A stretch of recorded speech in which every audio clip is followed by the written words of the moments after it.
Greetings and salutations. Welcome, everybody, to another episode of the Severe Takeaways here on the SevereMMA YouTube page. I am E. Spencer Kyte, your friendly neighborhood Spencer man. He is Harry Powell over in London town. We had started getting into a little conversation about the main event and scoring and things like that.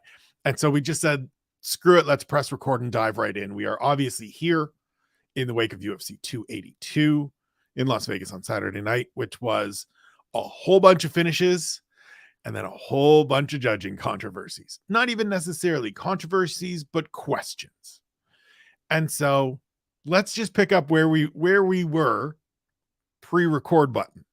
That was discussing the main event, which ended in a rare split draw between Jan Blachowicz and Magomed Ankalaev. No one left with a title. 48-47 Blachowicz, 46-48 Ankalaev, and 47-47 for the official scores. Two judges giving Ankalaev 10-8 rounds in the 10-8 round, in the fifth and final frame. A close, competitive, really interesting fight. Like, to me, that was just a gripping fight to watch because the ebbs and flows of the momentum and the shifts in approach and dynamic was amazing. But let's start where we were.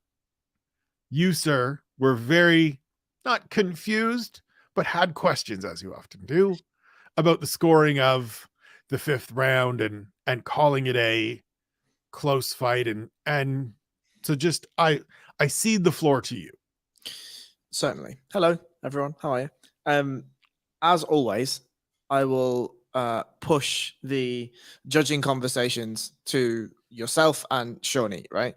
And so I'm not going to make a big judging thing here. Obviously, this week's podcast is all about judging, so you don't want to listen to us lord all over that. But I have two questions, and the first is about the 10-8 in round 5. Two judges scored the round 5 10-8, and one scored it 10-9. I think personally, I lean towards the 10-9 scoring, and that's because a while ago, I say a while ago, when the new rules came in about 10-8s, Sean on the podcast said, if you have to question whether it's a 10-8, it's not, or it's likely not to be, right? And to me, as I watched that fifth round, I'd seen on Twitter that there was a 10-8. And so as I was creeping into the fifth round, about 2 minutes in, I'm like, when's the 10-8-ness going to start? Right. When do we get to all of the 10-8 things? And now we got to the 10-8 things, but we got there with like a minute and a half, a minute 50 left. And for me, that's not 3Ds, right? If you're in close guard with somebody and you're absolutely wailing on them and you've cut them up and there's elbows landing and there's all of the violence, and then we transition to the 1 minute 50 that we saw with Magomed Ankalaev splitting Jan's legs beautifully, pushing him against the cage, having the Dagestani and just beating the living shit out of him. All right, no stress. I see the duration. But those close guard exchanges and those half guard exchanges there wasn't duration to the dominance and damage for me. Like, those close guard situations, certainly Jan wasn't winning them. He was certainly losing those exchanges, but was he losing them with the damage and dominance that is needed for a 10-8? I don't know. Now, that's not necessarily a super contentious point. Obviously, it's contentious in that if one of the other judges had scored it 10-9, then Jan would have walked away with the belt, right? My maths is horrendous. Yeah. I got to see GCSE maths for anyone that makes sense. Majority decision victory for Jan. Right. So I will apologize if you can hear the dog snoring in the background. I apologize. Yeah, I mean, I maybe that makes it contentious, but I just want to, before I throw that over to you, just before you were saying that you thought that the last two rounds were clear for Ankalaev, and whilst I'm not going to, the last round was obviously clear for Ankalaev, but the fourth round, I thought that Jan did some good things. I was really impressed with Ankalaev's grappling, and more than that, I was impressed with his ability to make adjustments in the game plan. I do think that adjustment should have come earlier, and if that adjustment had come earlier, I think there wouldn't be a controversy here, and Ankalaev likely would have walked away with the fight. But coming into this, I said that I wondered whether it was too soon for Ankalaev. I wondered whether this was a a veteran of the game, but also a fighter who is looking to be where he wants to be, and a fighter that's very tricky and very savvy and knows what's going on. And I think for the first round and a half, we saw that it could have been, right? And there are elements of Ankalaev's game where he still needs to grow, and there was some naivety to his game. Yeah, it's some of that, as you said, the wrestling and the grappling should have come earlier. That's clearly where you have the advantage. And as much as you want to stand and be at range with Jan Blachowicz, the tax for that is those leg kicks that at one point had him hobbled, had it to where at a point in the third round, I thought this is done. Like, couple more land on either leg, and shouts to the former champion for doing the correct thing and being like, cool, switched legs, just gonna beat the shit out of this one now, just gonna leave you with 2 bad wheels. And then credit to Ankalaev for being like, well, I'm gonna have to just push through this, and I don't want to be at range, so let's be all the way in and let's look to wrestle. The thing that we said before we hit record that I will repeat now is that this conversation and the question about whether that final round is a 10-8 round is the problem that's inherent in this judging system. It's the always flaw in the system, because it's a subjective process from three individuals seated cage side at different angles where they're not seeing everything. And it's just, how did I interpret this information that's coming my way? And we all interpret things differently. Take anything in life that we all interpret the way we read emails differently, and the things we see in films and hear in music. And so I don't necessarily disagree with the 10-8s. I think, I think the way you're looking at the 3Ds for me of saying, where's the duration of the dominance, isn't necessarily the way it's connected. Like, you're connecting those two. And I think there are people that will take them individually. So the duration of his, and truthfully, the duration of his dominance is that he's in, the way I'm sure those two judges scored it, is that he's in top position, and he is in essentially, and I hate this word and I hate that I'm saying it, control position for almost the entirety of the round. Now, the argument you made of, half guard and close guard, and Jan's grabbing Kimuras, and are you really dominating if a guy's locking up Kimuras?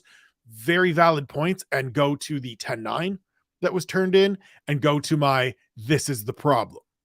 There's so much room, and I actually don't have any issue with there being some room, there being some leeway for that subjectivity. I don't have a problem with this decision at all. Like, the way this ended up being scored, I'm surprised. I don't think I can recall a split draw in a championship fight, or a fight of this magnitude, in my history of watching fights. But I'm not all that disappointed with this outcome. Like, this was a close fight, a competitive fight, a really entertaining fight, and gave us some talking points, gave us some things to think about in terms of the way we process and look at the scoring system of these fights. So I think outside the scoring bollocks, right? Like, I'm not good at it. I don't, whatever. You and Shawnee and those guys can deal with it. But like, watching the fight, the more that I thought, I actually think Ankalaev's ceiling is higher than I thought it was. Coming in, and I was on the Ankalaev bandwagon from very, very early, but I think his ceiling is higher than we thought it was. I think there was some naivety in the lack of willingness to check kicks, but then his ability to make adjustments was fantastic. He took a couple of kicks on that right leg, and I think in the second round is when the injury came, frankly. Yes. The second round, Ankalaev took a lot of kicks to the right leg, looked like it was severely compromised. He switched stances. We saw the grimaces. And look, if you see grimaces from fighters, you know that it is a world of hurt. Right. Right. And I think that his ability then to realize Jan wasn't going to stop kicking the leg, but what he was going to do is he was going to bait the leg kick and follow up with shots as Jan, because Jan got too complacent with throwing naked leg kicks. Right. And whilst they were damaging and they were impactful, Ankalaev at some points in the second realized that those kicks were going to come naked and he could just throw the 1-2 immediately after, and caught Jan a number of times with that combination. When he then switched to southpaw and Jan was beating up the left leg, obviously in the third, we saw that he caused him to hop. And I wrote the same thing, that Jan really needs to be in a position where he's landing more and more leg kicks now. And maybe he should add some variety to that stuff to force Ankalaev to stand heavy on those lead legs. But Ankalaev then obviously made the vast adjustment, and I don't mean this in the same way, but desperation grappling began. And that was, he knew that he couldn't take too many more leg kicks. And so he was like, okay, I'm just going to make a far more grappling heavy game plan here. Now, yeah, you don't mean that from a panic wrestling standpoint of I'm hurt, I need to score a takedown, but from I can't stand here in front of this guy that's beating the hell out of my legs. Let me get into my bag a little bit. Right. Like, I've spent 3 rounds trying to stand with this dude, and what it's resulted in is 2 compromised legs. So I think the best way for me to, continue on in this fight is to grapple. And he found out very quickly that there was an advantage in the grappling. In the fourth, there was a lot of clinch work and there was a lot of striking in the clinch. I was impressed with some of the knees from Ankalaev. I was impressed with his ability to continue to pummel, to get underhooks and move Jan around. Like, Jan is a monster of a human, a big old cunt, as they would say. And Ankalaev was able to move him with relative ease, and that was very, very, very impressive. And then the double in I think the fourth. Yes. Really nice double and dump from the fourth. That was gorgeous. Really beautiful stuff. You don't see Jan Blachowicz get blast doubled very often. And for Ankalaev to do it on 2 compromised legs kind of makes me lean all the way back into what were we doing for 3 rounds standing and striking. Right. Well, and that was part of my takeaway watching it, especially even in that 5th round where he does get to that point where he has the Dagestani handcuff and he's just bombing away with those left hands. As much as I understand his frustration and disappointment after the fact that he's not walking out with the title, because he feels, especially over those final couple rounds, and the first is close and whatever, that he should be leaving with the belt.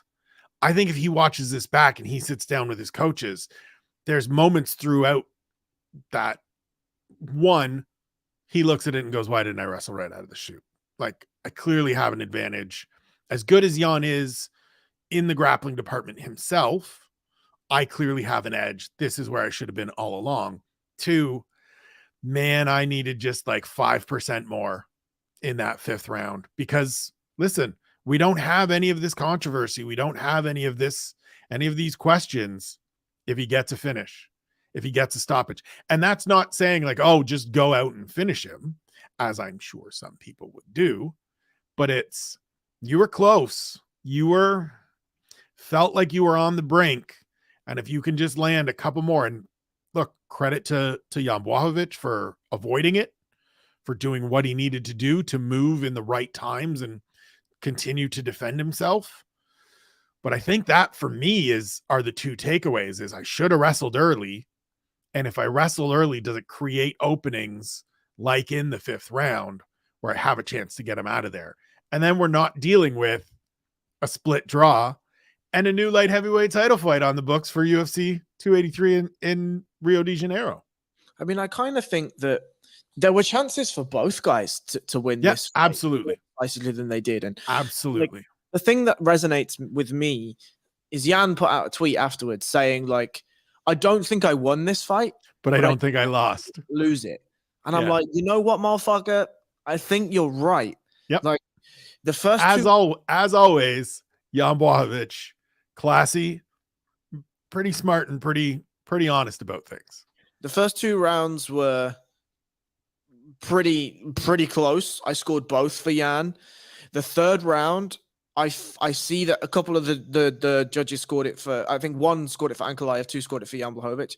I just can't see given that the leg kick was so impactful that it caused Ankalaev to be hopping a lot. Now, there were some strikes either way and there was whatever, but I felt like that leg kick, or that the culmination of those leg kicks, and obviously the most impactful leg kick that caused Ankalaev to start hopping, was probably the most impactful of the round. Now, maybe that's me being subjective in my use of impactful, and again, if I am, that's fine. Please tell me. But yeah, I thought if Jan had been able to realize that when the clinch game was done, that there was going to be more grappling, and if he'd had an ability to go back to the jab and go back to the footwork, that the leg kicks would have opened.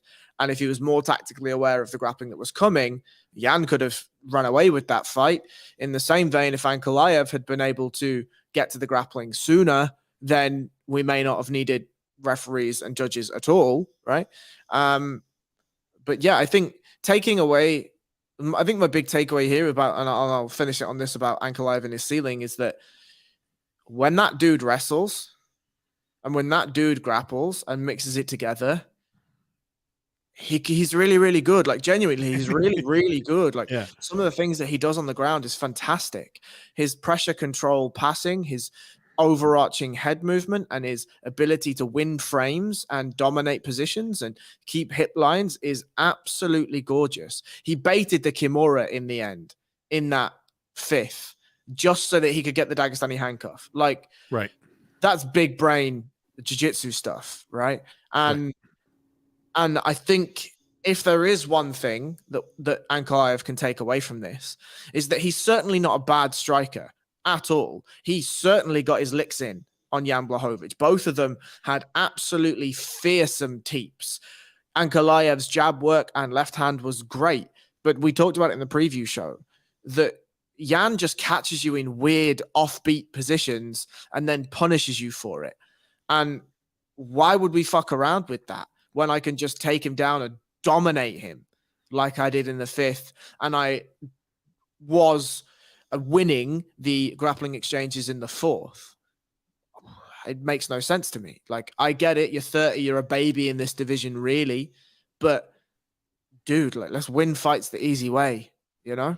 I do wonder, it's perfect that you say it that way, and you mentioned that, because I do wonder if that's part of it, right? I do wonder if there's been that pushback, and it's been 9 straight fights, and even the TKO win over Anthony Smith is marred a little bit by the injury to Anthony Smith. And so it's, he's just boring, and it's just decisions, and he's not doing this, that, and the other, as if we forget the vicious string of violence that preceded those decisions against very capable fighters. And so I wonder if there was a little bit of, I don't want to just be the next Dagestani wrestler that comes out here and mauls somebody on the ground. Because, listen, you're going to say, why not? I mean, I agree. Go out and win fights the easiest way. But you and I are not the audience for, you and I are not the people that that message is geared towards. Well, if I can steelman the case for him going out and doing the wrestling things, even for the fans that are not me and you, is one of the biggest stars of our sport, Khabib Nurmagomedov, did that until he won a title, and then did it some more, and then the finish. But a big part of Khabib and his popularity wasn't necessarily just that he was wrestling, right? It's that he's in there and he's shit talking Michael Johnson, telling him, you must quit, I need to win the title, you know this. And he's getting into rows with Conor McGregor. And but remember, and we're going to talk about Paddy Pimblett in a second, remember that the biggest proving ground is the fighting bit. And if Ankalaev goes out there, and my opinion is that if Ankalaev has another round that looks like the 5th round, that fight stopped, right? If Ankalaev takes Jan Blachowicz down in the 3rd and did what he did in the 4th in the 3rd, and then did what he did in the 5th in the 4th, and we go into the 5th round, and he goes in and double legs him again, and here we are, that fight doesn't go to the judges. So let's not worry about the public perception of ourselves. And look, obviously, the judging criteria and the scoring criteria is what it is. If you take somebody down, you should be looking to damage them, right? Like, you shouldn't be looking to just be happy with your really nice control positions. Correct. We should be getting into positions in the fifth. Absolutely. We absolutely should be prioritizing attack positions, damage positions, 100%. However, we win fights in a way that can allow us to continue to keep the title, right? And the way that we do that is we take people down and we smash them, right? I said in the preview show that one of the reasons why I thought this was a bit soon for Ankalaev is that he got pieced up for like 45 seconds against Anthony Smith. That's not good. We don't want to be doing that against anyone. Anthony Smith is a good fighter. He's not championship caliber, right? So we want to be winning fights in a way in which that allows us to keep our brain, our body, and our purse as healthy as possible. And the way to do that for Ankalaev, at least right now, if you look at the striking from Jan Blachowicz and we look at the striking from Anthony Smith, very different. Clearly, he's getting better. Clearly, he's adding these tools to his arsenal. And I don't have a problem with him going out there and testing his skills. But in the same way that Umar Nurmagomedov and Said Nurmagomedov do it, is they go out, win the fight, and then test their skills. And we just did it the opposite way around. You and I agree on that 100% and always have. The guy that signs the check and has a media engagement at the end of the night does not. And the people that he is promoting to do not. You and Sean, and we'll get into Paddy Pimblett now on the preview show when we were talking about Paddy's fight with Jared Gordon and what would come next and things like that, said, look, doesn't matter. Like Clay Guida, there's not going to be any push for giving him tougher opportunities because that's the thing that matters right now. That's the thing that rules the day. So you can go out and win and do the things that get you the victory. But if you don't have the personality and the magnetism and the charisma and the backing of Dana White and the company to a certain degree, you are going to be stuck. So we can sit here and say there shouldn't be any pressure, or you shouldn't cater to the pressures of the masses to perform a certain way and do certain things.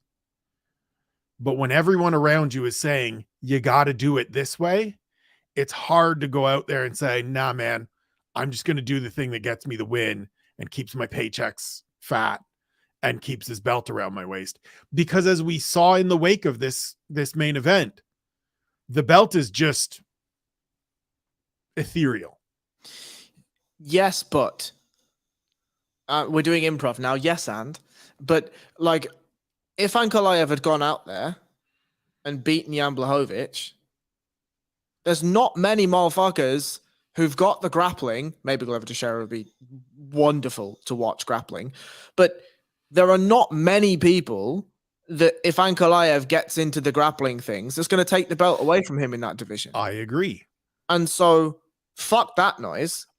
Do more of the grappling things. You and I are in agreement. You and I need to get in touch with the corner and get in touch with the team and be like, look, just do it. Because none of these dudes are going to get it from you if you just do it.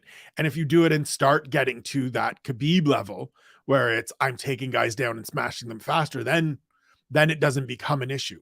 But right now, on this winning streak where it took Yuri Prochazka obliterating his shoulder and deciding I'm vacating the title for him to get a title shot, I understand that feeling of maybe I got to do a few more things than just the grapplings. And it sucks because it shouldn't be that way, but it is. And we can only exist in the world as it is now. Maybe. And the world that we are in now has Paddy Pimblett on a 4-fight winning streak of the UFC after a unanimous decision victory over Jared Gordon, 29-28 across the board. I don't know. It is a close fight. Like, let's be clear. As I am prone to saying at the end of every close fight on Twitter, I didn't on Saturday. I was busy. I was working. close fights happen. Not all fights are robberies. Not all close fights are robberies. I don't even know if this one is a robbery, but it felt wrong to me in the moment. I haven't watched it back. I will tell you now as we are recording this. I haven't watched it back yet. I have. And it's a close fight. It's close as fuck. It's a close fight. And you get that third round where not a lot happens. And you want to make a case that, well, Jared Gordon did this and 2 judges scored that round for Jared Gordon, and fine. It's a close fight. So I'm going to talk about the third round first. Okay. Gordon, I'm going to read out my notes. Gordon gets to a back body lock. Paddy has a pretty heavy 4-point. There's a clinch battle. Paddy has landed 5 elbows and some nothing knees. Jared Gordon lands 7 upward shots. There's nothing much in them, but I would favor the elbows for damage over the upward shots. Paddy, however, out of frustration, throws an Uchimata. Gordon takes him down. Paddy reverses the position and is landing some pepper shots on Gordon. I call it 10-9 Paddy. And I call it 10-9 Paddy because I think that the elbows and the knees don't do anything. They're just strikes to strike, right?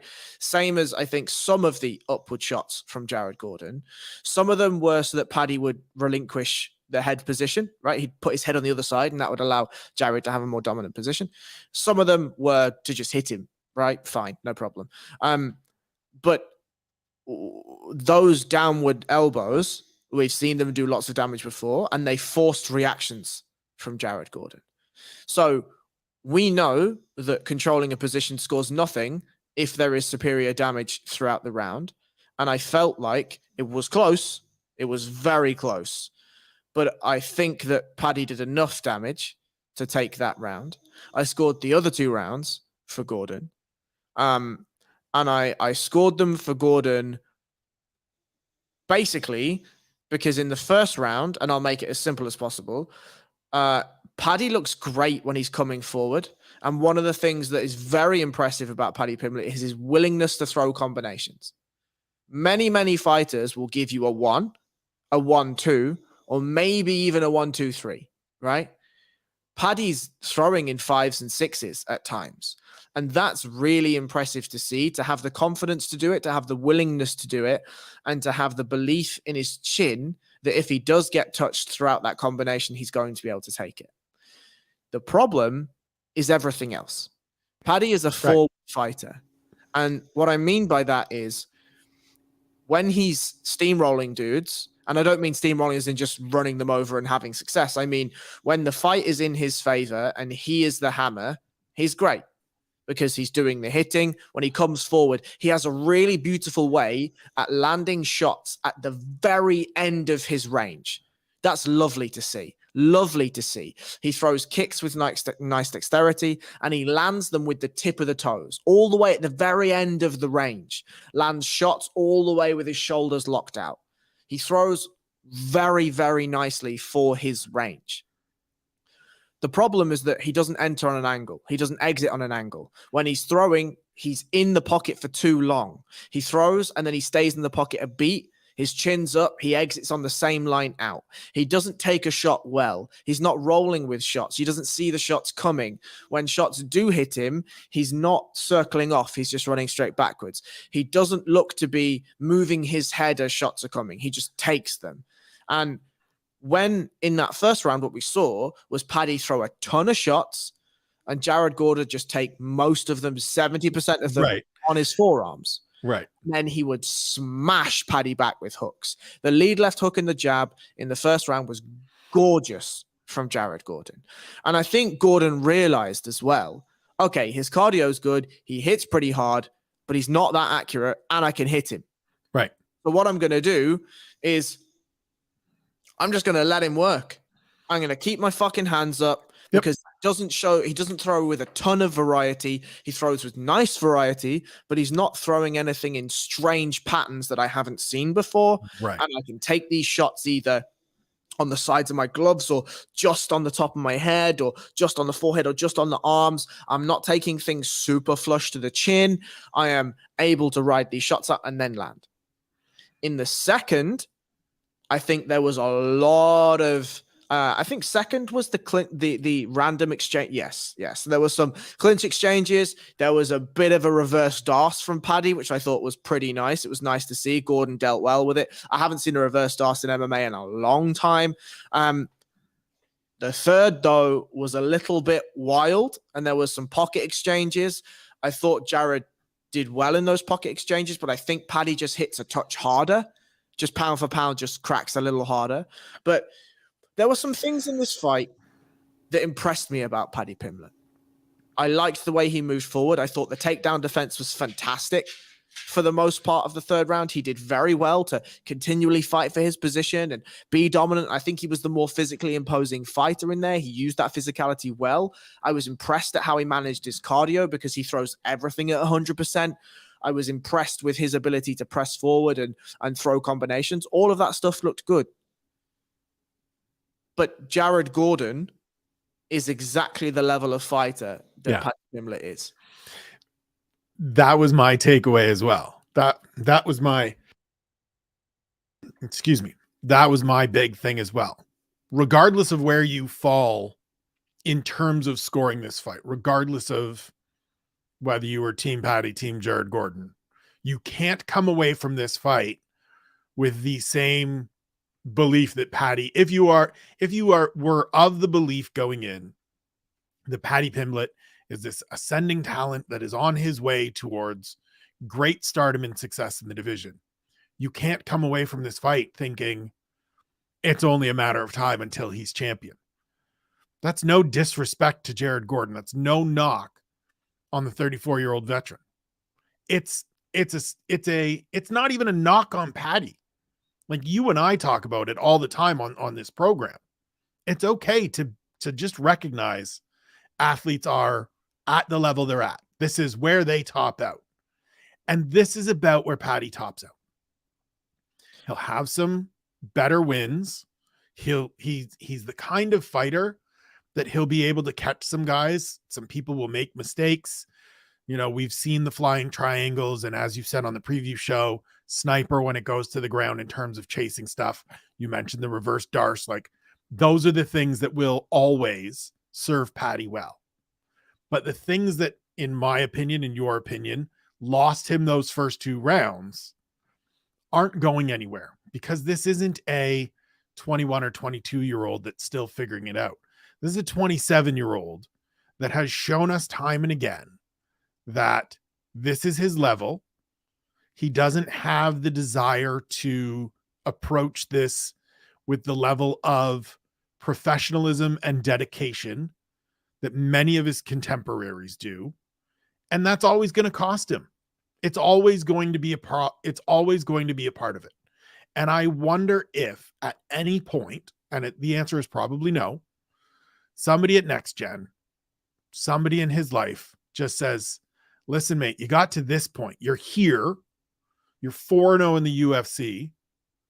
But every time you come in to train for a fight, to get ready for a camp, to go through a camp, we're spending 80% of it just dumping weight, just getting down so that we can do the things. We're not building any skill. We're not building any, adding on to any of the things that we already have. Imagine where we could be if we did, even for the next 3 years. Like, let's just take 3 years. I want to say 5, because like 32, 33, then we're starting to get into probably a little bit over the hill in terms of the lightweight division. But like, even if just for the next 3, we stop going on the food binges, we stop getting up to whatever the number is, and we just keep it focused. I don't know that he ascends too much further than where he is, but the UFC is all in on this kid. And Barstool is all in on this kid. And people understandably love him, gravitate to him. He is magnetic. He doesn't, the funny thing is that he doesn't have to be that much better than he is now, because he's a fucking star. And he can continue to be a star. Like, he can do the Mike Bisping thing, where you don't reach a certain level. And I know Bisping did eventually at the end of it. but you just are enough of a draw and enough of a personality that you're just omnipresent. But I would love to see what he could do if he just fucking gave a shit. But we've said this in the regional scenes. We've said this in Cage Warriors. You guys have been saying it for many, many more years than I have. And you know, in the time of the UFC, when for his last Cage Warriors fight, right? He said, "Oh, I think the UFC are going to come knocking. When they come knocking, you know, even I know it's time to take this seriously now. Even I know that it's time to, you know, put the binges down and get off the booze and do whatever." And then he signed for the UFC, and literally 2 weeks later, he was in Magaluf or Tenerife or whatever it is, fucking knee deep in whatever he was knee deep in. And, you know, this is, unfortunately, I think that there are some deep psychological, not issues, but challenges there for Paddy Pimblett. And that's one of the reasons why he's a fighter. I'm sorry. There's not many people that fight that come from healthy, loving, wonderful lives that have perfectly stable mental relationships with themselves. And Paddy Pimblett is an example of that. You know, I think I agree with you that actually he doesn't need to win a title. He doesn't need to be 5. He doesn't need to be top 10 necessarily. Correct. What he needs to be is just himself. And I think that the UFC will likely just meander him that way, and through some very nice, subtle marketing, the global idea of Paddy Pimblett will go from being this rising fighter to very quickly him being just a kid that has great fun fights. Right. One thing I will say, and then I'm going to go and take the collar off the dog and I'm going to stop him snoring and whatever, is that the only thing is I actually now slightly agree with what Sean said on the preview show about this this relationship with this stuff with Paddy is going to follow him. And that's because he's allowing to let it choose. He's choosing to allow it to follow him. The first thing he says in that post-fight press conference with it's not even a post-fight press conference. I don't know why I do this. Post-fight interview with Sean Sheehan. Oh my God, I'm bottling this with Joe Rogan. Is Rogan hands in the mic and says something like, it was a close fight. What did you think? And the first thing he does is take a jab at Ariel. Right. Now, I don't know whether Rogan no-sells that or whether he literally has no fucking clue what's going on. I'm almost... Probably the latter. Definitely the latter, right? But then to not only start with a jab, and he expected a reaction, and nothing happened. Right. Not only because nobody in that arena can hear a fucking word he's saying, nobody understands a fucking word he's saying, but that's not the time to do it. Right. The time to do it is in the Twitter video that you do later. Or the time to do it, if you're going to do it, is actually at the post-fight press conference when there's some reporters there and maybe there's some people that don't get on with Ariel and they'll give him the whatever. But you don't do it immediately in the cage, right? And to then go on and say that you had it wasn't a close fight at all and you definitely won the first 2 rounds. Maybe he took one too many smacks in that first round, because I don't agree with that shit. And I think actually what the fans really love is when the fighters go all the way up to the fight doing the kayfabe and everything else. It's all the character. And then it drops, and we got to see it a little because that's when he got the reaction. But they then drop the kayfabe and they are who they really are. And Paddy said at the end, me and Jared have had our fight now, and I'd like to do some work with him outside of I'd like to help him with his charity. And the crowd went fucking wild. The thing that's always been the draw with Pat, like not the only draw, but a good part of it, right? Is that we see the humanity of him. We see him talk about mental health issues. We see him talk about his struggles after the Soren back fight. We see him talk about the friend that committed suicide and reaching out, and the young boy in the neighborhood with cancer, and all of these things where we see the genuine goodness and kindness that this young man truly possesses, that you feel and you know is earnest. It's not he's not doing this for show. And then to, as you said, steer into the nonsense and make it about the nonsense is a slippery slope, because that can get away from you quickly, because you can keep going and keep going and keep going to where it becomes just exhausted and exhausting. And people will just be like, really, he doesn't have anything else to say. Like, I don't care about this beef anymore. Give me the others. So I kind of feel like, and again, this is a very wild, I will preface this by saying this is very wild take, but I feel like Paddy pulled back the curtain on maybe a psychological layer that we hadn't seen yet. And that was, I think he's starting to feel the pressure a little.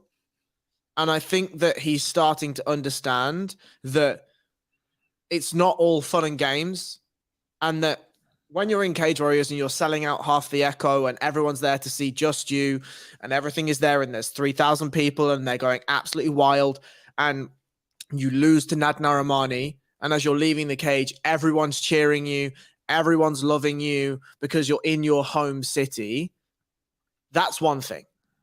And when the UFC come knocking and everyone gives you plaudits because you said, look, guys, I'm just not ready. I'm not ready for the big show. I don't want to do it. And everyone's like, you know what? We got a smart kid on our hands. Right. To then he signs with the UFC, has the blowout performance, the first kind of in the first fight.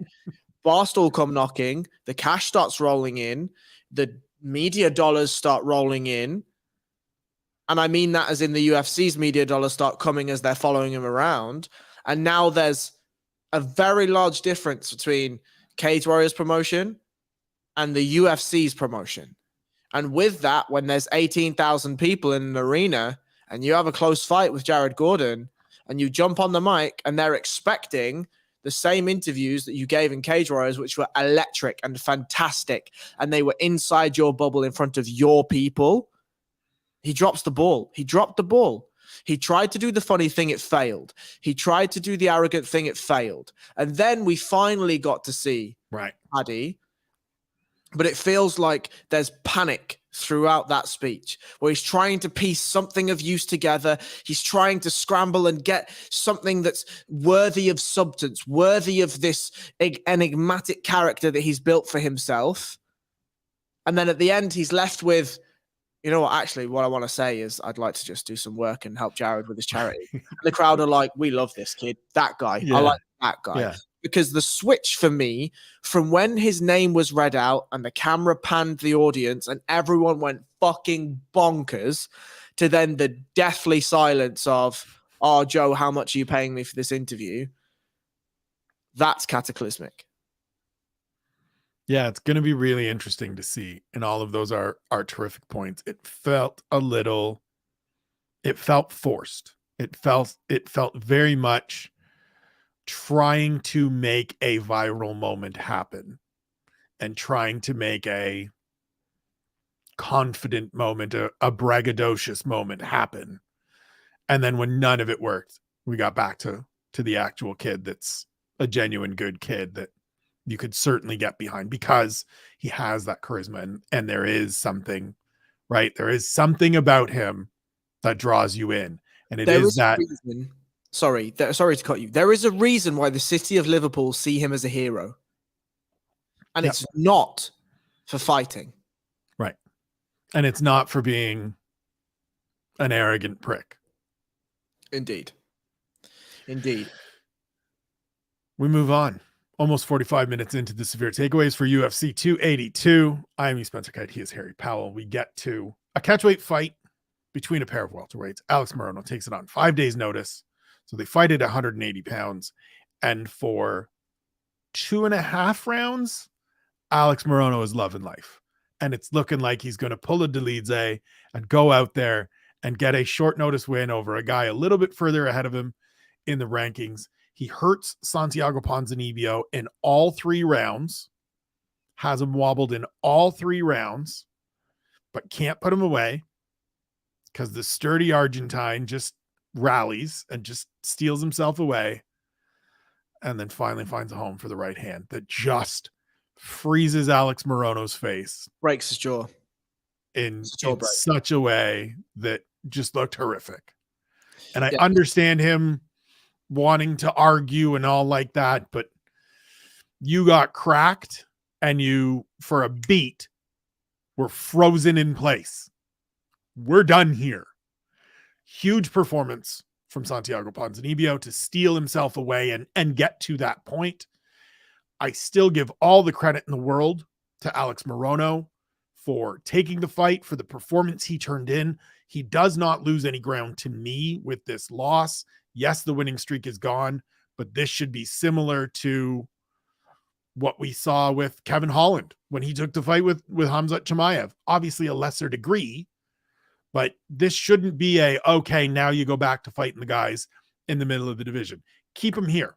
Give him the reward of staying in this realm and give him some get back for doing this. Because it was a hell of a fight. It was a really entertaining fight. So as I was watching the fight, some beardy samurai looking prick put a tweet out there, and it was that we should give Alex Morono his flowers, right?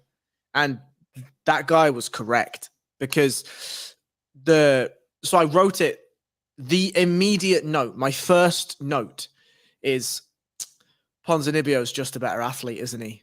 Yeah. And that's what the fight looked like. The far more technical fighter in there was Alex Morono. The far more well-rounded skill set in there was Alex Morono. However, sometimes when athleticism is such a superior skill set as it is for Ponzinibbio, it's very hard to just bridge that gap, because what you're dealing with is that Ponzinibbio showed Morono that right hand in the second round.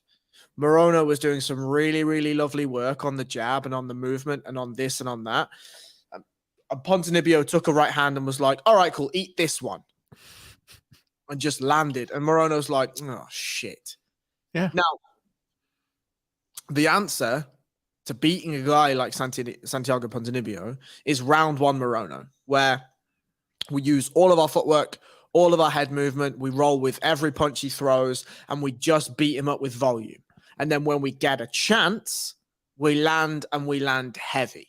Now, obviously, Santiago Ponzinibbio did a great job to keep himself in the fight in the first two rounds. I think the third round wobble was more of an accumulation, like slight cerebral mess, whereas the first two rounds when he dropped him, the first round was bad. The second round was more of a flash knockdown. Ponzinibbio bounced back up, grand, no problem. But I was just, you're in a catch-22 in that third round. And that's that you know that the kitchen sink is coming.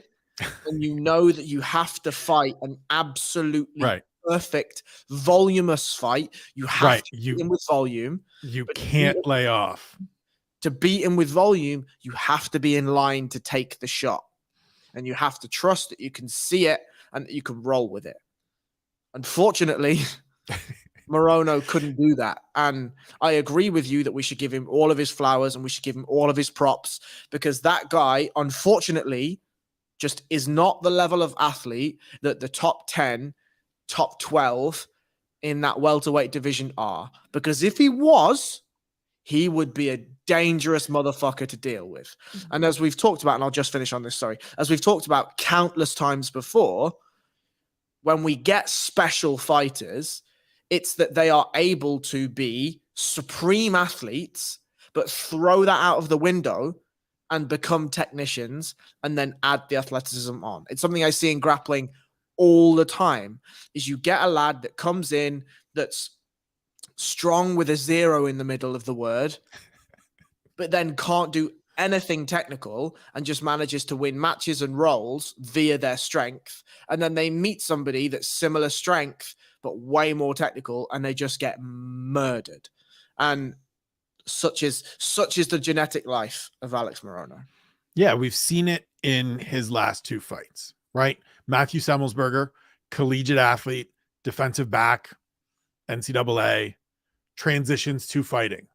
Alex Morono's technical ability is able to overcome that athleticism because Matt Semmelsberger just isn't where he needs to be in terms of the skill set, in terms of the technical abilities, to get the better of, to take full advantage of that athletic superiority. Ponzinibbio is the other side of that. He's the other side of that coin and just goes, great. And I said it on Friday, like, I really liked the thought of Alex Morono can come out here and do what he did for 12 minutes. He moves well, good volume, technical guy. Doesn't mind being in a little bit of a dust up. Can take a shot and roll with it pretty well. And the thing I said on Friday in picking Ponzinibbio was exactly what we just talked about. He's just got that shot.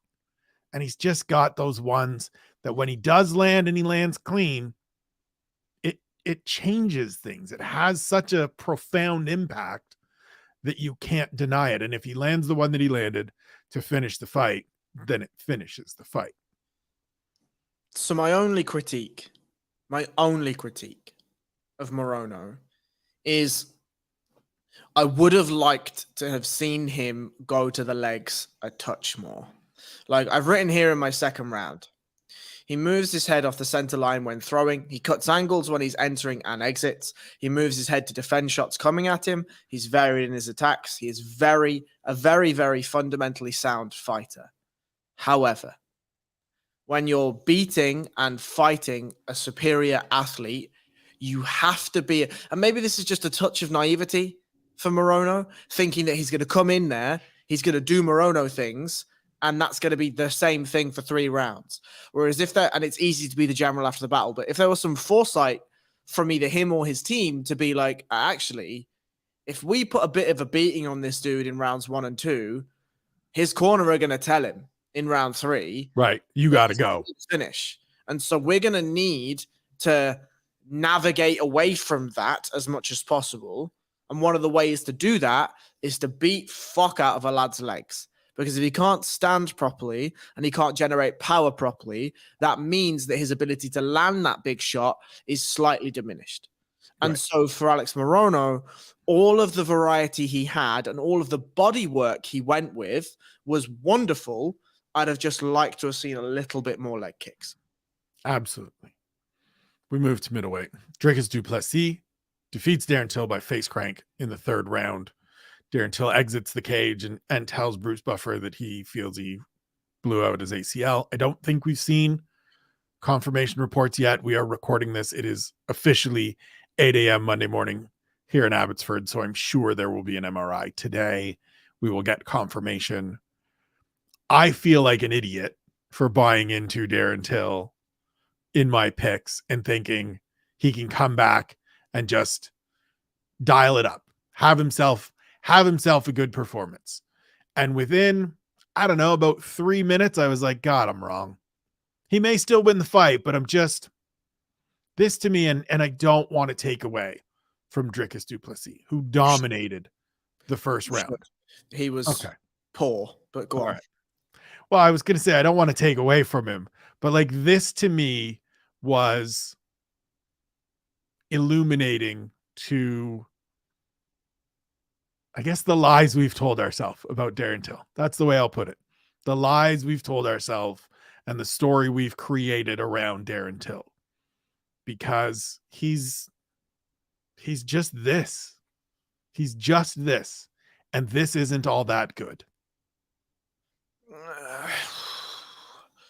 Okay. So I'm going to try and steelman that slightly, but also strawman that if I can. So, okay. What I think is I will agree entirely that I am almost certain he blew his ACL out. And I think I know when it happened too. And we'll talk about that. But there was the takedown where his knee went weird. What it was there was a moment when Darren, I think it was the 2nd round, and Darren went to hit a switch out of a takedown. And instead of allowing him to take it as he turned the corner, Dricus went to an over-under. And basically, so that when you're doing the grapplings, right, one of the rules that is given to you is when you're in the gym, you never push somebody over their own ankles, right? If they're kneeling down, you never push somebody over their own ankles because they got to do damage to both their ankles and their knees potentially. So that's like when you're taking somebody's back, you don't just pull them over their own ankles. And equally, if you're taking somebody down, you don't just push them over their own ankles. You cut an angle and you drive them sideways in the natural way that their legs are supposed to bend.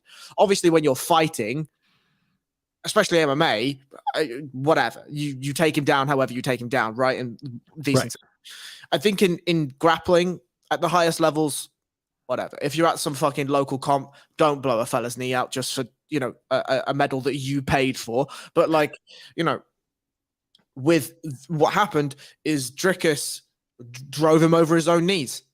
And you saw it immediately. His right leg started to shake. It straightened, and his face was like, "Oh fuck!" That was the moment. Now, anyway, let me do the whatever. So,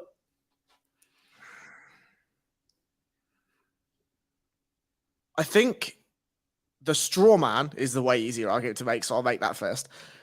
The straw man for this is I have no idea what Darren Till does in training. Because he spoke to Michael Bisping for BT, and he said that sometimes he feels like he overtrains, that he's training too hard, and that he's training like a madman. And I believe him when he says that, because I've seen some of the footage of the Cowbond training. It's tough. It's tough training. It really is. But then Dricus du Plessis falls over into takedowns and takes Darren Till down. And like, I understand Dricus du Plessis is a serious fucking athlete. Big boy, big, thick boy. There are moments when things just happen, right? And whilst I was impressed in the first round and for some of the second, Darren's willingness to give up his back to get up and to get to the cage, that's fine. There were moments in that first round where I would have been happy if the referee had stopped it.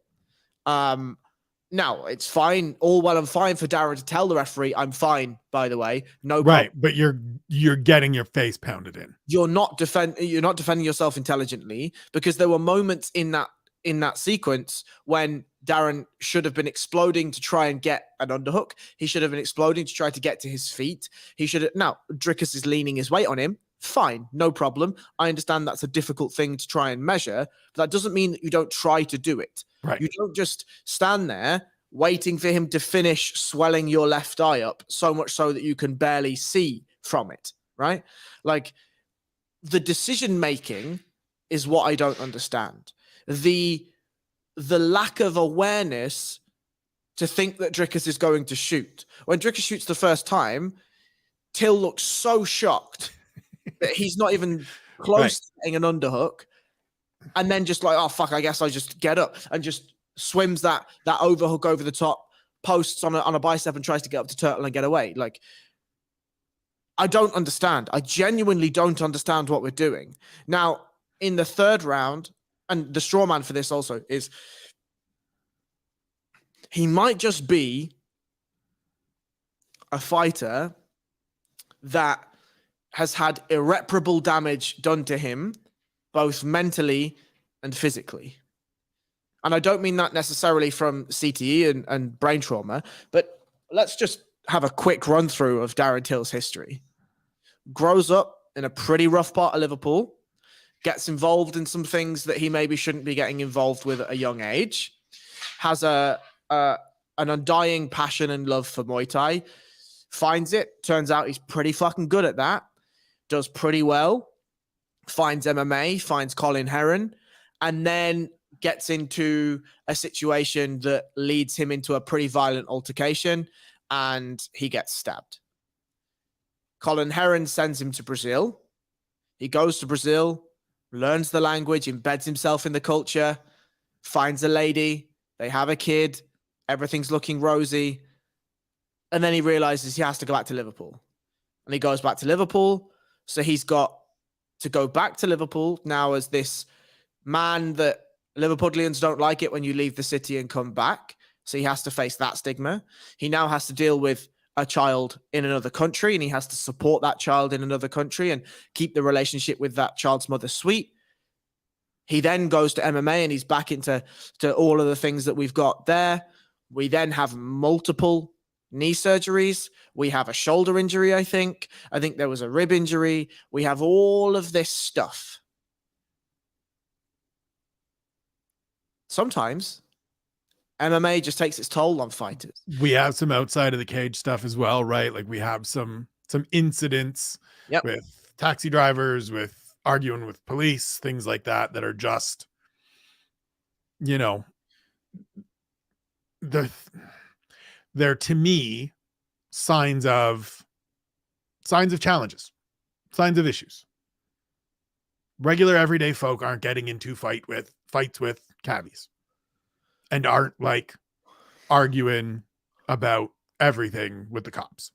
It's just not an everyday occurrence for most people. And I feel like just look at Darren Till in his physique when he fought Wonderboy. Look at Darren Till's physique when he fought Dricus du Plessis. It's not the same dude, you know? Now, of course, one's at welterweight and one's at middleweight, fine. But the welterweight Darren Till doesn't look as conditioned, doesn't look as well able. And now his conditioning, frankly, looked fine. He looked fine in terms of his cardio throughout the fight. But the other problem I have, and the large problem I have with Darren Till, is he has, similar to Paddy, when he's on the front foot, because by the way, Dricus du Plessis blew his entire gas tank in that first round. He could say whatever he wants about this is just the way I look when I breathe, and the gas tank is never empty. Bro, you were spent. Yeah, he was super fucked. Darren Till had every chance to finish that fight in that second round. Right. And hurt him multiple times. Right.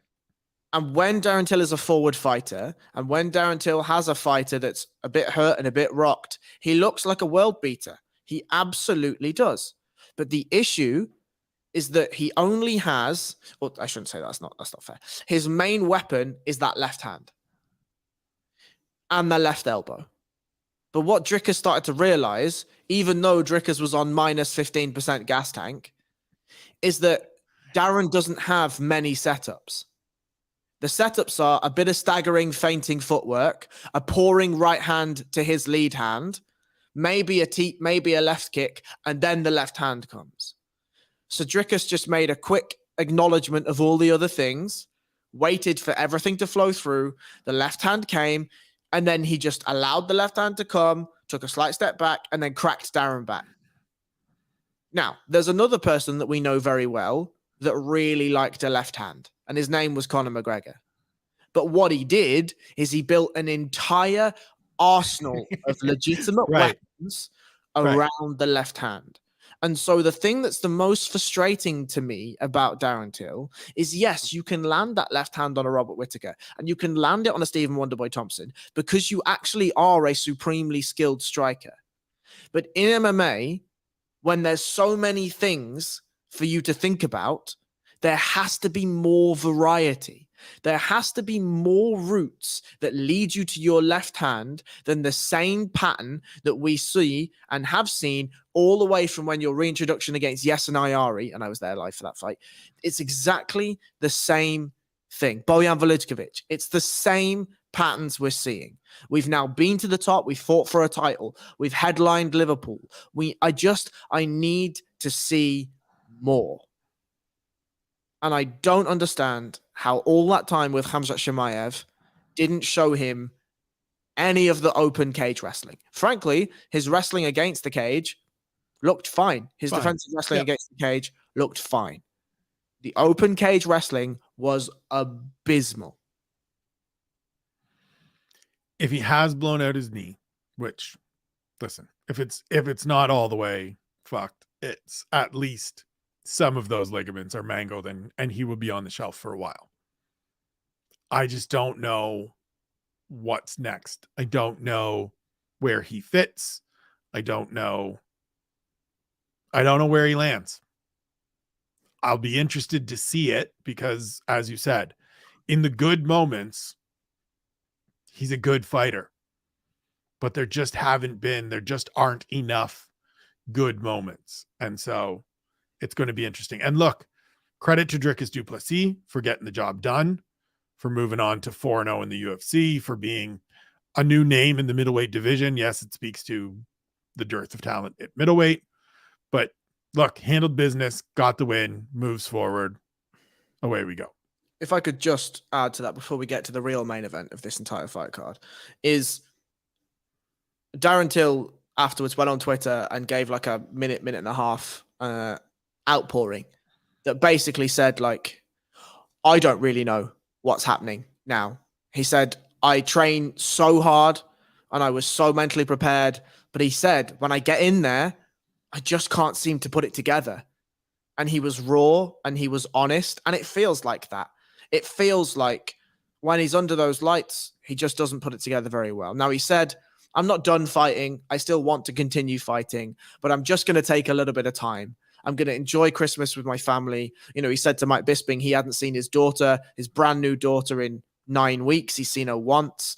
And he's like, you know, I'm a father. You know, I want to see my kids. I want to spend time with my family. And I think he should do that.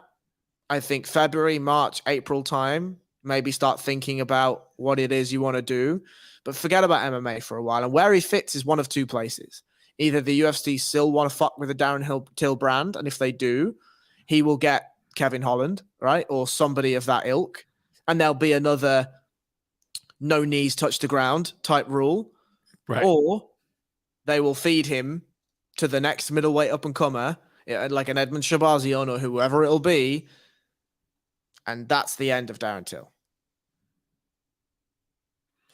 You mentioned before, and before we move on to it, you mentioned that, you know, the people of Liverpool don't necessarily like when you go away and come back.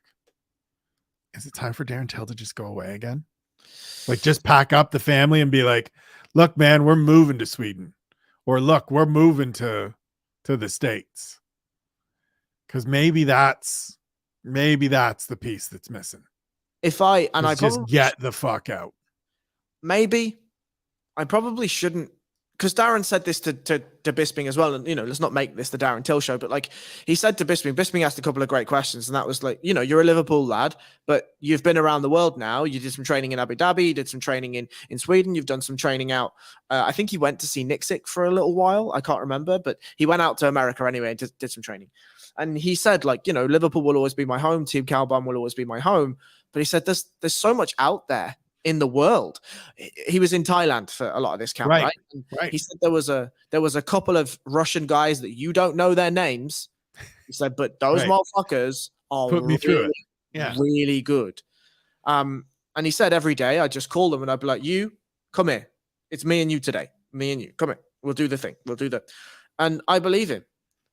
My theory, and you know, Sean always promotes, I should say what I think. I just don't think Darren Till's body is going to hold up to high level fighting. Right.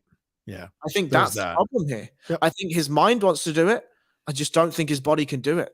And I think when your body starts not being able to do it, it starts eroding that mind. Your mind goes from, I can do this, and you're steel and you're just going on the mission, to, are my fucking knees going to hold up? Is my shoulder going to? And it just erodes everything. We move now to the main event. The fight we all wanted to see the most. The fight, look, I said it all the way through the week. We talked about it on the preview show. This was the one. Ilia Topuria defeats Bryce Mitchell by submission, arm triangle choke in the second round. Just an absolute, like, if there was any question about how good this man was, they have been answered. Now, I didn't say any of these things on Saturday on the Twitter machine because I was busy working. It was alarming to me during the broadcast. I guarantee you didn't have comms on. It was alarming to me that during the broadcast, when Ilia Topuria put Bryce Mitchell on the canvas, that the comms were questioning his decision to put him on the canvas and go to the ground with him, as if this dude had no business getting into a grappling match with Bryce Mitchell. But my man showed he sure had some business going to the ground with Bryce Mitchell, because that finish came quick and came clinical and came, oh, here, you want to be here? Great, I'm going home now. This was the drubbing that Ilia Topuria needed to fully grow into the international lovable rogue bad boy villain that he is going to portray for the next 5 or so years as he continues to march up the featherweight rankings. Please, good sir, tell me your thoughts. Cancel that interim title fight and let's do Arnold Allen and Ilia Topuria right now. I'm in. Neither of those cunts need a title. I'm in. Ilia Topuria, Arnold Allen, fucking headlines, London. That's what I was just going to say. That's what I was just going to ask. It seems like they're doing a pay-per-view, but that's co-main. Yep. That's the fight. Like, just get the winner in place. Yeah. Like, whoever throws the glove first in the interim title fight, the other person taps, call it off, chuck the title in the bin, and let's have that. Like, so I said on the preview show, I called it. I said that Topuria was going to go out there and he was going to style on Bryce Mitchell. And now I did think it was going to be first round. So fuck you, Ilia Topuria. Do better next time. Thanks. However, this was a masterful dissection of a very, very good fighter in Bryce Mitchell. Yeah.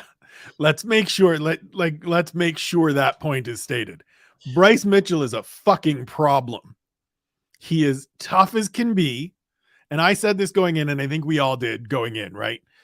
Whoever loses this fight doesn't lose ground. This isn't about their shit. It's about the other guy is quite good and better than we probably thought. So Bryce Mitchell losing, this isn't, all right, we're done with Thug Nasty. Nah, man, he's going to come back and hurt somebody next time.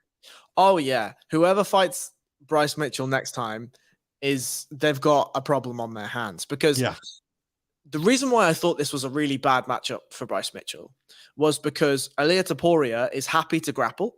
Now, I think that if it was a straight wrestling match, no submissions, right, I think Ilia Topuria would struggle.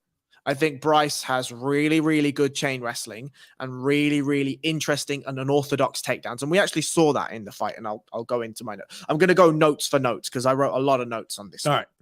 I'll lay out. The thing that I loved about Topuria is that if it was a straight grappling match, submissions allowed and positions weren't such a drastic thing, he's going to be in an ability to be able to do the jiu-jitsu things. And we saw that, right? Bryce Mitchell off his back was far less effective than Bryce Mitchell on top, right? And this isn't Chase Hooper-esque. We're talking about a very, very good fighter. The other side of this is Bryce Mitchell is so confident in his stand-up because he is just as confident, if not more confident, that nobody's going to take him down. And if they try to take him down, he's either going to have an ability to reverse them, or if they get his hips to the mat, he's going to wrestle back up, right? Well, the problem with Ilia Topuria is Bryce Mitchell, I don't think, realized how good Topuria is at closing distance and at fighting in the pocket. So we'll start with the notes, right? So I've written here for my first note, a kick-heavy game is fine if you're expecting your opponent to take you down or attempt to take you down. It's less fine when your opponent waits for the kick and comes inside and cracks you multiple times for throwing naked kicks. And you saw Bryce Mitchell change. He's a tough dude, but he took 2 straight hooks off Topuria in his face, went, fuck, this dude could punch hard. Okay, grand. Mitchell, for his grappling chops, is being taken down in the first 23 seconds of the fight. And that, to me, is another reason why striking footwork is so different to grappling footwork, but also so important to factor into MMA. Because Topuria fights in a way where he is low and staunch in his stance, but he's got bounce and he's got movement and he's got an ability to punch through stances. Bryce stands quite tall. He stands with an ability for him to down block and sprawl at any time. but he doesn't stand in a way that's conducive to him following and cutting angles on fighters. Topuria does do that. Now, Topuria lands a single low kick that buckles the leg of Mitchell. When Mitchell plays a more conservative game, he's getting Topuria with his jab and his range, but then he goes back to the one-shot touching type stuff, and Topuria is eating him up in the inside. And this is all within about 2 minutes, right? Bryce has an ability to be wild and has the ability to throw these mad shit and then get to takedowns, but Topuria is just a fundamentally better fighter, a fundamentally better technically, as in, if I was to coach a fighter, you coach him to be more like Ilia Topuria than you do to be Bryce Mitchell. You want to drag some of that wild stuff out of a fighter and replace it with sound foundational technique, and then pop the wild stuff back in at the top if that's just their characteristic and who they are. I was really impressed with Topuria's down blocking. It was absolutely no nonsense. I throw every part of my body weight into this sprawl, and I'm not looking for front headlocks. I'm not looking to do anything. I'm just looking to push you the fuck away, get back up, and back to the striking things. Now, we did see that Mitchell collects a single leg, gets an outside trip. Topuria looked to turn a corner and go for a switch or a high crotch grip. Fails, but as he extracts the leg to post up on as he falls, Mitchell then switches the corner, takes his own inside leg, grabs Topuria's inside leg and inside trips him. Now that I have written magnificent. And it was magnificent. Now, it didn't end like that. Topuria did a good enough job at keeping himself safe on the ground. But that just goes to show you, and it keeps Topuria honest, that you can batter Mitchell, you can do whatever, but his ability to move through chain takedowns is magnificent. Well, and it speaks to what we're saying, that this isn't a knock on Bryce Mitchell. It is a elevation of Ilia Topuria. Absolutely. The second round to me was the most beautiful part of this entire fight, right? So Topuria landing off and early with big shots at the start of round 2. Mitchell's more rushed to get to the grappling, textbook sprawling, underhook dragging Mitch back up, and lands 2 clean hooks for punishment. The right hand left hook counter to the front kick is just beautiful. Mitchell now can't breathe from his nose, and his right leg is suffering badly. Lovely 3-piece and a high kick gets Mitchell out of pressure after being on the fence for a considerable amount of time. Slipping Mitchell's shots, Topuria goes right uppercut, left hook, right hand. This is Matrix level shit. I watched this combination back maybe 15 times. I paused the live thing and I went back and I watched it again and I watched it again and I watched it again. It's not published yet, but it will be published by the time you listen to this. And that's that today's Severe Spotlight, funnily enough, is on Ilia Topuria. When it drops Mitchell, has Mitchell ever been dropped in his career, by the way?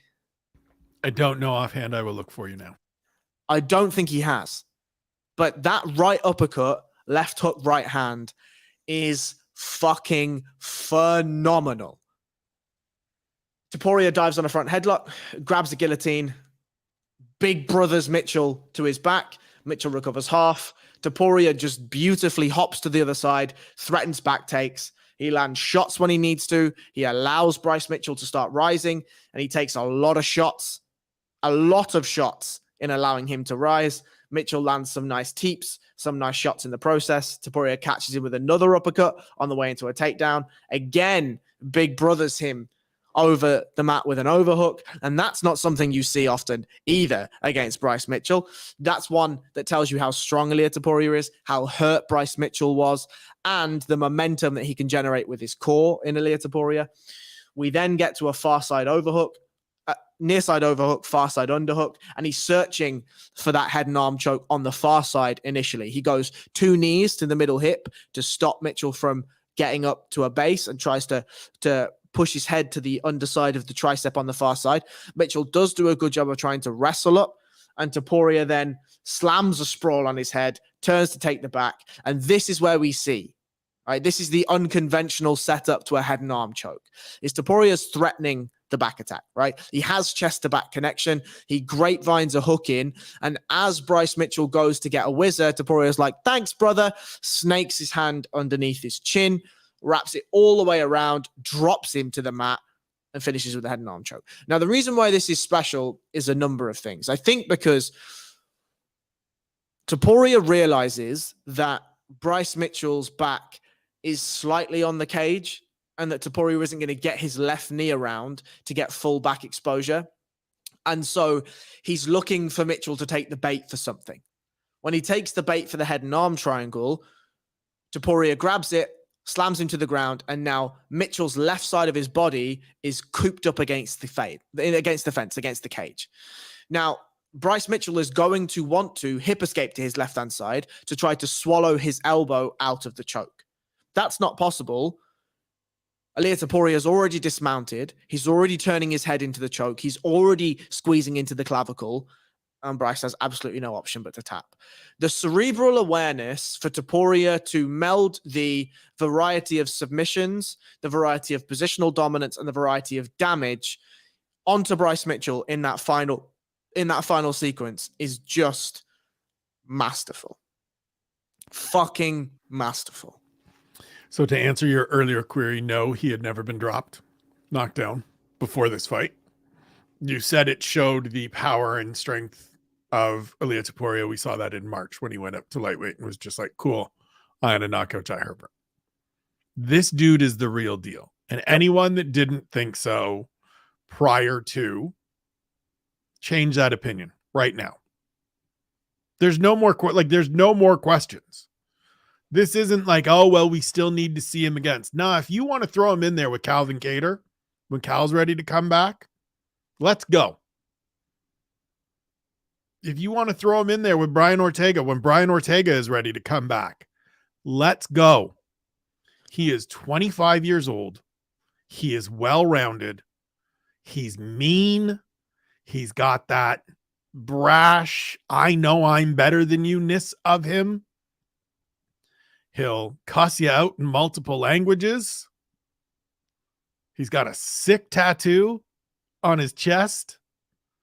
This dude's the real deal, and you're going to be hearing from him for a very, very long time. Featherweight is about to get real fucking interesting because we've got Volk going up. We've got an interim title fight. We've got Arnold Allen. We've got Ilia Topuria. We've still got Movsar Evloev. This division's going to be on fire. I cannot wait. Yep. Sign me up. We get into the prelims, and I assure you, fine folks, we will get through this a little bit quicker. That was the big boy portion of the card, and we had to give it its due time. And look, going through this a little quicker is not a knock on these athletes.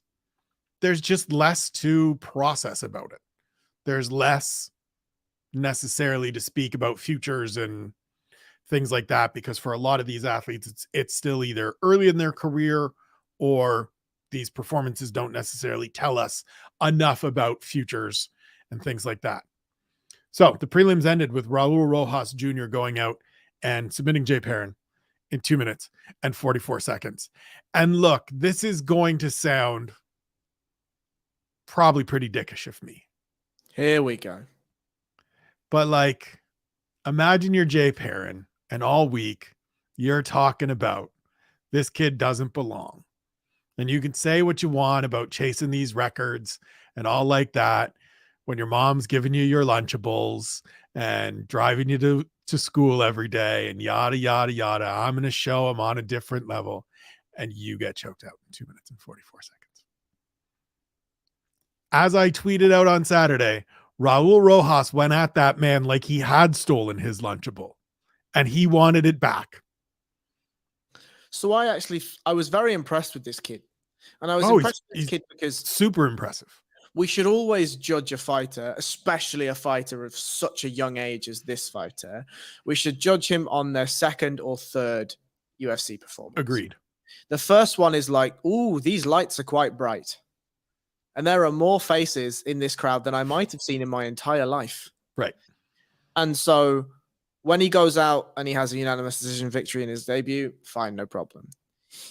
I was very impressed with his cerebral awareness and his own assessment of his own skill set in this one. So he goes out, there's a bit of striking exchanges, and he loses those striking exchanges. And he then says, oh, okay, I'm not going to do this anymore.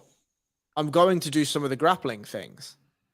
And then when he did the grappling things, he looked all right.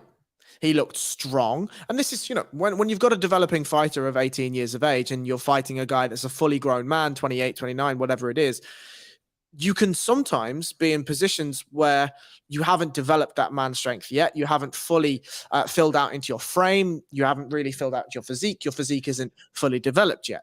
But Rosas Jr. was able to get to dominant positions, use his physicality, and then blend that with some beautiful high crotch techniques, dumping Jay Perrin immediately. And then his ability to chase the back, but not chase the back so aggressively that he was losing the position, was fantastic. I think there was one moment that he was a little bit too aggressive, and Jay, I think, had an ability to shock him off the top, but wasn't able to. But predominantly, I was just very, very impressed with that adjustment. He goes in, he does some striking, he gets cracked a little bit, and he's like, okay, no problem. My striking isn't up to this one. No problem. I'll go and do the grappling. For a guy that turned 18 like 2 months ago, there's a lot of poise. There's a lot of wherewithal here. Because as you said, we normally don't look at debuts with all that much to it because of the bright lights, all the people, all the things. And he's doing it in the final prelim on a massive card where there's been attention paid to him, right? He gets his win on the Contender Series to become the youngest fighter to earn a contract. He's making his debut as the youngest fighter in UFC history. He's added to the game alongside Bo Nickel that gets a whole bunch of heat from veteran fighters that aren't in the game that are saying this kid hasn't done anything yet. So if there's a moment for him to go out there and kind of lay a bit of an egg or struggle, or even just look like an 18-year-old walking into a fight with a grown man, as you said, it was Saturday. And instead he just strolled out and was like, all right, cool. I'm going to do the things and I'm going to make the adjustments and I'm going to get to my strengths and I'm going to win. And then I'm going to have some fun and I'm going to love it. I said during the week that of all of the youngsters that have come along and done the like, my aim is to break John Jones's record. He's the one that I think has the best chance. And it's simply because he has 5.5 years. He's 18 years old. He got his first UFC win. He showed me some good things. Imagine where this kid is in 3 years. And look, development is not linear. There are no guarantees. All kinds of things could go all kinds of wrong. Who knows? But the prospect is there. The potential is there. The frame to build onto, the foundation to build upon looks solid. And so I have June 6th, 2028 circled on my calendar already. That is the date where he needs to have gold by in order to beat John Jones's record. Yes, I did the math. We'll see what happens. It's a great first performance. And that's all it needed to be. We move on. Heavyweights. Jairzinho Rozenstruik uses 23 seconds to dispatch Chris Daukaus. Just comes out, blows him out of the water. A terrible 8-day stretch for the brothers Daukaus. Kyle gets mauled by Eric Anders. Chris gets put out in 23 seconds by Biggie Boy. Just a rough old week in the Daukaus household. It doesn't tell us much, though. It doesn't change much, right? Biggie Boy is who he is. Daukaus is who he is. They're still 8 and 9, 9 and 10, 10 and 11 in the heavyweight division. If this can be parlayed into maybe now some better victories for Jairzinho, sure. But this is just a come out. This is what the UFC wants to see from all of those heavyweight fights that they stick in the middle of the main card that we lament each week on the preview. But there's not a ton to it. Rozenstruik came out. Daukaus thought that we were going to have a technical battle, jabbed him once, and Rozenstruik was like, lol, watch this, and just murdered him. I think the only critique I have of Rozenstruik is if we compare the finishing sequence to the finishing sequence of Pavlovich and Tai Tuivasa, I was more impressed with Pavlovich's composure and his shot selection. Yes.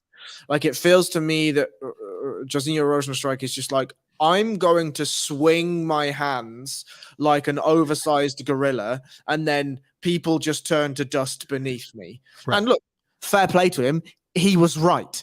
But looking at it In from many instances, he has been right, but yes. looking at it from a technical and analytical perspective, Pavlovich measures his opponent, picks the shot, throws the shot, and lands it. Beautiful, gorgeous striking, gorgeous. Jorginho, on the other hand, comes in like fucking Donkey Kong and just smashes this fucking guy, bends him in half, breaks his spine, and then chucks him over the cage wall and is like, next. And it was wonderful to see, don't get me wrong. Yeah, but fun to watch. But from a man who is as storied and as accredited as a kickboxer as Jorginho Rozenstruik was, and I guess still is, I would have liked to have seen a little bit more poise and composure. But look, as we've said previously, it means absolutely nothing for the heavyweight division. And instead, we got to see one man chew another man alive, and it was grand. We move on.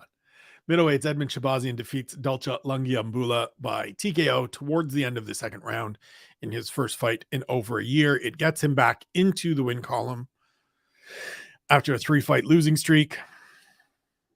Look, it's a good win. Getting back into the win column after all of those losses is certainly a step in the right direction. I do think that at 25, there is still room for Edmund Shahbazyan to grow into more of who he is as an athlete. I think there's probably a middle ground between the really high expectations that were set for him after those first series of wins, culminating in the win over Brad Tavares, and this guy's terrible that followed the 3 straight losses. It's probably just a notch or two above this, though. And I think that was the takeaway both you and I had from this fight is, sure, it's a good win, but I don't know that this kid is going to be the contender he looked like he may be during that initial run. I think that the UFC sometimes, when they push fighters, there's going to be collateral damage. There's going to be fighters that just weren't ready, and there are going to be fighters that lay waste to the rocket ship to the moon strategy that the UFC sometimes employs, and especially in divisions like middleweight, where even at the time Shahbazyan beat Brad Tavares, it was screaming out for contenders for Izzy. And Shahbazyan was pushed in too soon. You were going to say something? I was going to say, well, the jump from Brad Tavares to that next tier is a big old chasm. Yeah, huge. Right? Like the gap is just, you go from beating Brad Tavares, who has been a very good fighter throughout the duration of his career and had a nice long career, to then you're facing Derek Brunson, who is a legitimate contender and can do all the things that he did to beat you. And I think that the other side of this is when you're a fighter that is, what was he, 23 at the time? Yeah, 22. Yeah, 22, 23, and you're thrown in there against the Wolves. Look, not everyone's John Jones, I'm afraid, you know? And again, we're talking about middleweight, where they're larger men, and this is where physique and everything else really plays a big difference. For Rosas Jr., who currently is 135 pounds, he's going to have to wait until he gets to the very, very upper echelon to be fighting one hitter-quitter power, right? At middleweight, you're potentially fighting that in the top 30. And, you know, that's a very, very different prospect. And we know that Shahbazyan is somebody that could have used a more complete camp from early on and suffered because of that.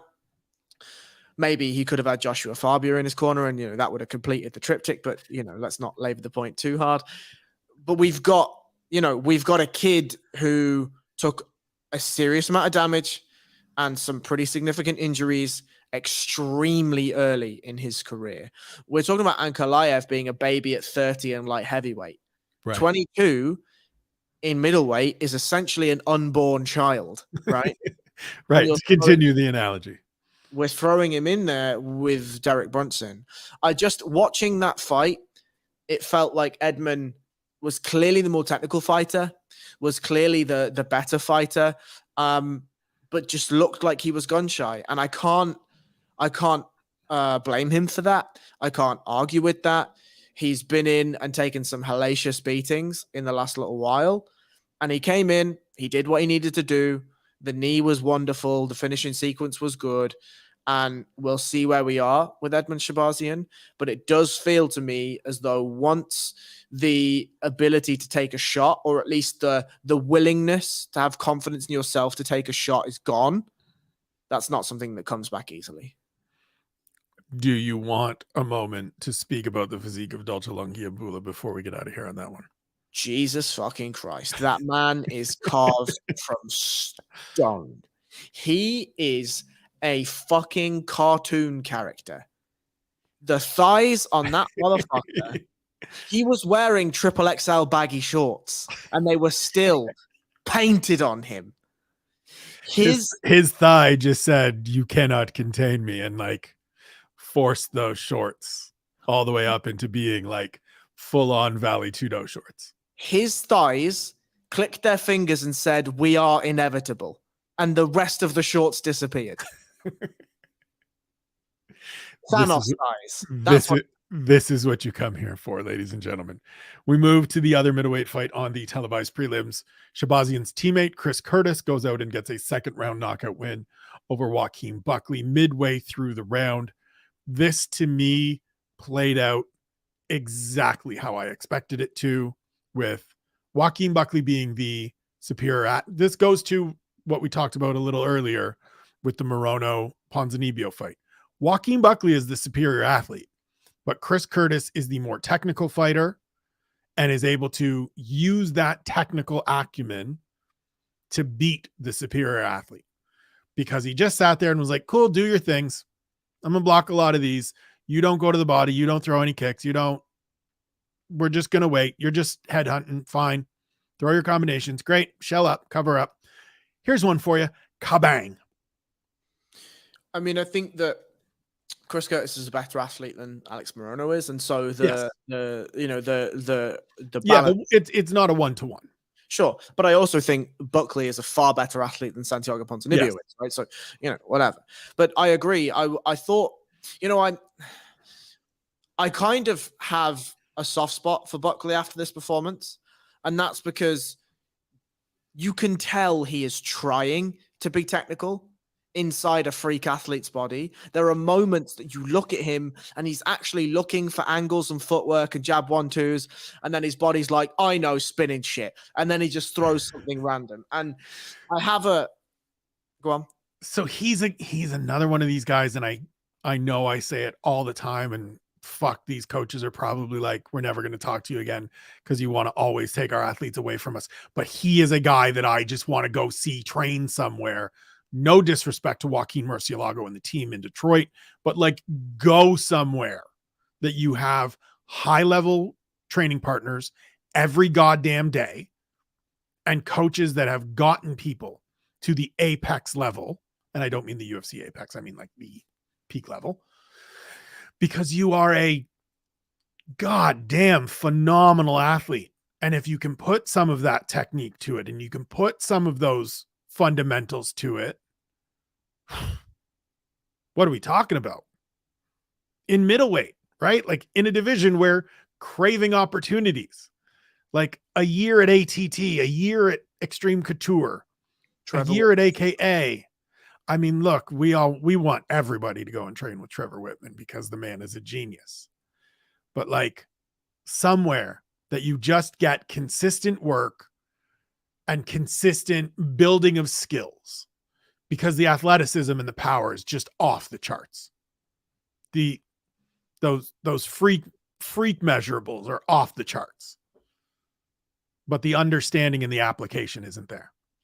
Right. But I do feel like I just feel like he wants to, and maybe that's to your point. But I think that's part of it, is like, you can see it, as you're saying, you can see that he wants to do the right things. He wants to do like in his last fight, I can't remember who it was against.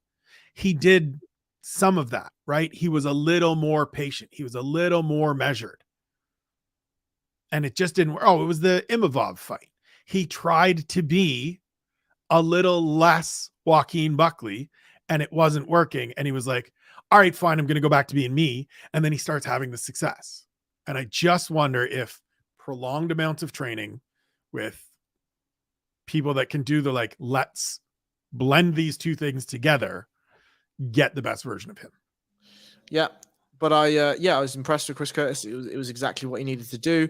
I was impressed at him using, like, you know what's crazy is that when Chris caught that kick, that left kick, it was Joaquin Buckley dragging his left leg back so hard that drew the core rotation from Chris Curtis. Like, Chris Curtis was going to throw that left hand, but you see that as Buckley starts to rip his left leg back, Curtis takes this mad step forward. So Buckley like knocked himself out, basically, you know, wild. This is what I mean. Like, my guy has all of the elements. Let's just get him with the right person to put the puzzle together, because it could be really interesting. Get to the early prelims. Billy Quarantillo goes out and gets a second round knockout win over Alexander Hernandez. It's a Billy Q fight. That's like, it's a quintessential Billy Q fight. He gets in there and he gets in a fist fight, and it's actually a quintessential Alex Hernandez fight as well. Gets in there, gets into a fist fight, gets beat up in the first round, and then is like, great. I've tasted my own blood. I'm alive. Let's go. Answers the first math question wrong in the corner. They give him the second opportunity. He gets the answer correct, goes out, and he gets Alex Hernandez out of there. I mean, Alex Hernandez is one of those guys that there was a moment where people thought he was. That's a wild story. One day in like 2 or 3 years, when he's, calmed down and whatever, somebody should sit. Maybe that's a conversation with in a couple of years. Is Alexander Hernandez to sit down and be like, dude, what happened? Because, yeah. And what happened still? Because through the first round, you look pretty good. Many times over, you look good to start. And then it's just like, and you let the other guy come and do the things, and then you fold. It is what it is. Billy Q gets a good win. Shouts to Billy Q coming back. TJ Brown gets a good win over Eric Silva. Submission in the third round. I said going in, what is the UFC doing slow playing a guy that's 35 in Silva? The answer is this. He's not very good. And look, TJ Brown and company are going to be like, what? I'm not. No, you're not particularly great. It's fine. You did well here. It's a fight. They'll both return. I mean, this is one of those ones I make the case at times for like, we can be one and done sometimes. We can be 2 and out. I don't need 2 more fights for Eric Silva. I now know who he is and what he brings to the table, and I don't need to see it in the octagon anymore. Maybe that's harsh, but we could just move forward. This is a Harry. The opener, I just want to spend a little bit of time with it. Cameron Saaiman gets a third round TKO win over Stephen Koslow. The one point I have from this is one that I tweeted out during the fight on Saturday. I have a lot of respect and a lot of interest in Saaiman going forward, because in that situation where he delivers the illegal knee, loses a point, and is in a fight where the other guy is giving him more than I think he probably expected on short notice, a 21-year-old kid or whatever he is could certainly fold, could certainly wilt, and it could just become too much and feel like there's too much on him. And instead, he just goes into the corner in the third round. They clean him up in between the second and thirds. They clean him up. They send him back out there, and he gets the finish. That's impressive stuff from a youngster. He did that in his Contender Series fight. I'm not saying he's going to be a contender in this division because it's bantamweight and it's stacked and he's a long ways off, but I just want to see the next one. I'm more interested and more invested in him as a prospect now after this one, because those are those intangible things that you either have or you don't, and he clearly has them in spades. And that, my friends, is the takeaways. The last pay-per-view of the year. We have been doing this now. I should have, we'll still have an episode next week. Obviously, we still have an event on Saturday to close out the year. But that's it for the pay-per-view portion of the takeaways. Dude, it's been fun. I'm so happy we started doing this. This has been my highlight of the year. We'll close it out in style, and we'll do some stuff during the off weeks. We'll get together for some conversations during the off weeks there, during the Christmas holidays. But we wrap the pay-per-view portion. Indeed. Thanks for doing this with me, good sir. Of course. Look, I mean, let's be honest. The highlight of your year was talking to John Alec. Let's not fuck around. But I agree. I mean, look, this is I think the thing that this is morphing into, right, as we're now 1 hour and 45 minutes deep into this, is just sort of a, whereas, okay, this is, I think, how I draw the line for me, is when you look at the big podcast is like listening to the news. Right? You get Sean and Graham, and they tell you the news. They tell you what happened in the UFC. They tell you what happened in Bellator. They tell you what happened in Cage Warriors. They tell you what happened in one championship. They tell you what happened, the big headlines. They'll have a conversation about them. They might point you to the hot topic that's coming out that week, and they'll do whatever. This conversation to me is the conversation we would have had in a StreamYard, whether it was recording or not recording. Right. There's just a touch more structure to it, and we would have bounced around way more, and it would have been all over the gaff. But this structure in this platform allows us to have these conversations every week that we would have had anyway, right? Right. And it's just now we just have a lovely background, and we know to go from top to bottom of the fight cards. Exactly. And I'm just pulling up, so I was a bit shy on my notes this week. I only wrote 2,800 words, but I'm going to write these notes regardless, right? I'm going to note these things down because I find generally for me that if I write the notes, they internalize better. And when I come to a fighter next time Edmund Shahbazyan's fighting, well, I remember that I wrote 3 paragraphs about him and Untitled. And the next time Untitled fights, I'm like, oh, I remember him from the Edmund Shahbazyan fight or whatever it is. And it just helps me build a better picture of a fighter. And, Shawnee ages ago asked about, if somebody could just write a one-liner for every fight in the UFC, every fighter in the UFC, to give him an understanding, because he forgets and he has to cover 7 different promotions, like, what are they? And I'm like, well, I said to him, well, I'll do that. It'll take me a little while, but I'll do that. And these note takings and this conversation allows me to help output value to other people. So whilst I am eternally grateful that you came to SevereMMA, because it means that I get as much access to you as I want, we get to have these conversations, and this is a platform that I am extremely grateful to have, because I get to air my thoughts, and you allow me the space to give my thoughts, and I get to ask you questions, and I get to hear those very well reasoned and very experienced thoughts and answers and responses, and that helps me guide my own thinking.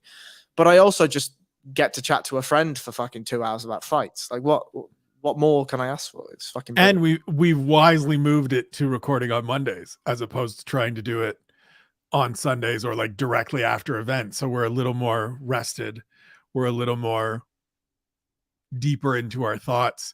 The sun is coming up. We are more settled into our days. I mean, it's dark here. It's dark. I mean, it's dark there, sure, but the sun is just coming up here in beautiful Abbotsford, British Columbia. And so I am going to go get a cup of coffee before I dive into some interviews and some work for the day. But all of what you said is what I feel as well.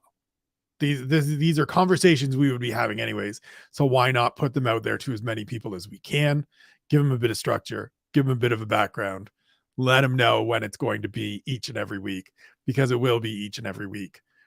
Every time there is a fight card, we will be here. As I said, through the holiday season, we will try to jump in here a few times as well, just to have some of these conversations, to talk about either year-end awards, look forward to next year, many different things. If you have stuff that you'd like us to address, hit us in the comment section and let us know. We will look at those and check those out. The pay-per-view season is done. We've got one event left this weekend. Sean Strickland, Jared Cannonier, the UFC Apex. Should be a good card. It's an interesting card. It's a fun card. I've started doing my prep for it. I've started putting stuff together for it. It should be good. I look forward to it. I look forward to speaking to you next week on the takeaways. For Harry, I'm Spencer. Thank you for watching. Have a great week. We love you. Talk to you soon.